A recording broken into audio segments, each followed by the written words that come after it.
Pernahkah terbayangkan bagaimana rasanya terjebak di dalam lubang tambang pada kedalaman 600 meter selama 69 hari?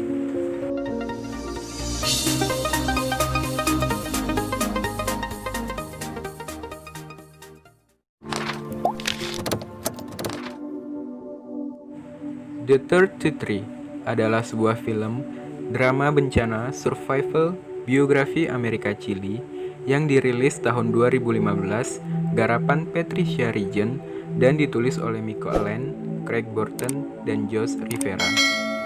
Film tersebut diangkat berdasarkan kisah nyata kecelakaan pertambangan yang terjadi pada tahun 2010, di mana sekelompok penambang sebanyak 33 orang terperangkap di dalam lubang tambang, yaitu di lokasi penambangan San Jose di Chili selama lebih dari 2 bulan. Film ini diawali dengan suasana pesta atau kegiatan gathering yang dilakukan keluarga para penambang untuk merayakan salah seorang penambang bernama Gomez yang akan pensiun setelah 45 tahun mengabdi di pertambangan tersebut. Tampak mereka sangat bahagia dan menikmati kebersamaan itu. Keesokan harinya, mereka pergi bekerja seperti biasanya menuju lokasi penambangan. Namun, sebelum mereka masuk ke lokasi tambang bawah tanah tersebut, diceritakan dalam film bahwa seorang pengawas tambang memberitahu atasannya terkait kekhawatirannya bahwa lokasi tambang sudah tidak aman dan bisa runtuh kapan saja. Namun, sang atasan tidak memperdulikannya dan mengatakan bahwa tambang akan baik-baik saja. Mereka pun masuk menuju lokasi tambang. Sebelum memasuki pintu masuk ke lubang tambang, mereka berdoa terlebih dahulu. Salah seorang penambang yang baru bergabung dengan mereka tampak gugup ketika memasuki area tambang bawah tanah tersebut. Setibanya di dalam, mereka melakukan aktivitas penambangan seperti biasanya, sampai salah satu dari mereka melihat ada retakan yang sangat panjang yang membuatnya sangat terkejut. Tak lama kemudian, suara gemuruh terdengar dan timbulnya getaran yang membuat semuanya mulai panik dan ketakutan. Pengawas yang telah melihat retakan tadi langsung memandu mereka untuk segera naik ke mobil dan menyelamatkan diri. Dari sini, ketegangan film ini yang juga merupakan kejadian nyata mulai dirasakan. Terlihat semua berlarian menuju mobil, sementara di belakang mereka, dinding-dinding mulai runtuh. Ledakan besar pun terjadi. Mereka turun dari mobil dan berlari kencang dan kemudian tak sadarkan diri. Ketika salah satu dari mereka tersadar dan mulai mengecek para penambang lainnya, ke-33 dari mereka ternyata selamat dan masih bertahan hidup, meskipun ada beberapa dari mereka yang terluka berat. Mereka berada di lokasi penampungan yang telah dibuat untuk keadaan darurat seperti ini. Satu-satunya jalan yang bisa mereka harapkan adalah tangga darurat. Mario, salah satu dari mereka, meyakinkan semuanya bahwa masih ada jalan yang bisa diharapkan. Ia dan Alex segera memeriksa akses tangga darurat tersebut. Namun, ketika beberapa langkah menaiki tangga, Mario terlihat tampak kesal dan kecewa. Ternyata tangga darurat tersebut tidak terselesaikan sampai ke atas. Berita ini akhirnya terdengar kepada para keluarga penambang. Kepanikan dan harapan menjadi satu. Mereka segera menuju lokasi penambangan untuk mendapatkan jawaban bagaimana keadaan para keluarganya di dalam sana. Namun, tak ada kepastian dari pemilik tambang tersebut. Hal ini membuat salah seorang keluarga bernama Maria merasa kesal dan terus berjuang serta membujuk keluarga lain untuk tinggal di sana agar pihak terkait melakukan usaha pencarian dan penyelamatan dengan sigap. Dan akhirnya, berita ini pun sampai kepada Presiden dan Menteri Pertambangan. Lawrence. Beliau kemudian berdiskusi dengan presiden untuk mengambil alih upaya penyelamatan ini karena tambang tersebut merupakan milik swasta dan belum ada tindak lanjut dari pihak tambang.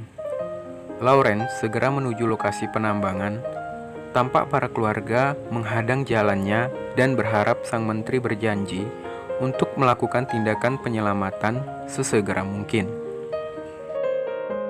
Presiden memerintahkan Andre Sugeret sebagai chief engineer yang akan membantu sang menteri melakukan upaya penyelamatan. Hari ketiga, alat pemboran pun tiba di lokasi.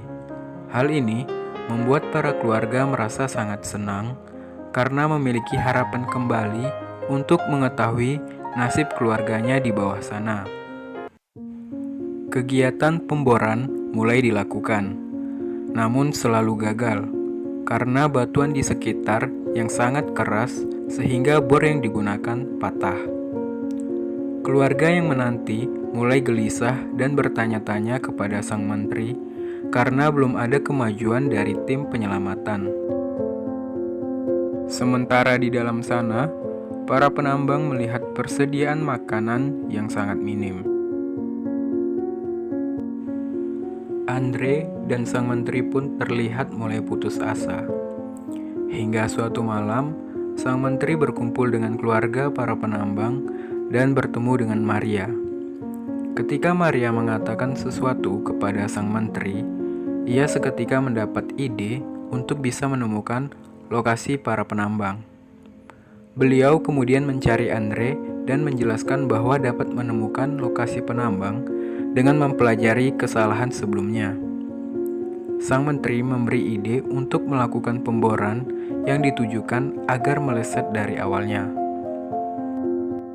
Hari ke-17, tim mulai melakukan pemboran kembali. Mungkin ini merupakan harapan terakhir untuk menemukan para penambang. Tiba-tiba, tetesan air membasahi wajah Mario yang sedang tertidur lemas. Ia pun bangun dan melihat ke atas. Mario terkejut bahagia melihat bor telah sampai ke lokasi mereka.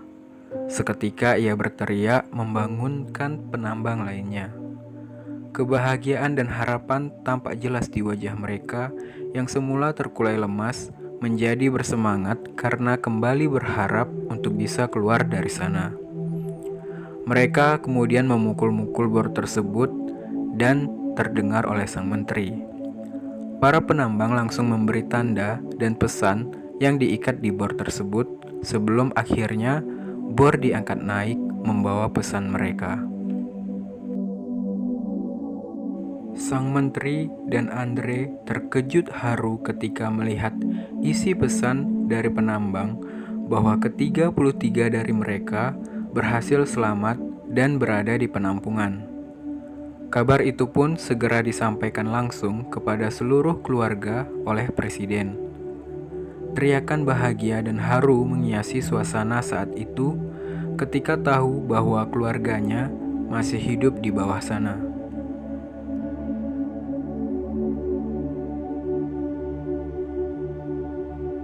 Setelah itu, makanan dan perabotan lainnya dikirim ke bawah agar para penambang tetap bertahan hidup, karena dibutuhkan waktu yang cukup lama untuk bisa mengeluarkan mereka dari kedalaman 600 meter di bawah sana.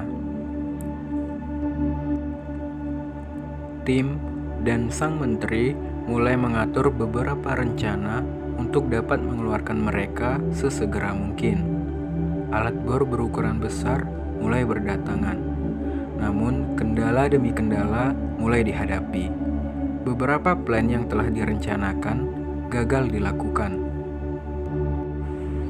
Pada hari ke-50, upaya penyelamatan untuk mengeluarkan para penambang masih gagal dilakukan.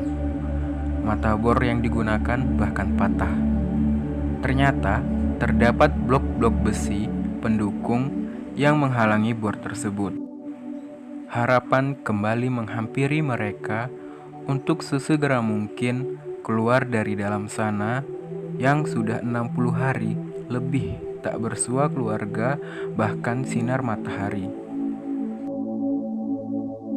Selanjutnya, pengangkutan dilakukan menggunakan kapsul Poinik, yaitu sangkar logam yang dirancang untuk mengangkut para penambang itu satu persatu ke atas.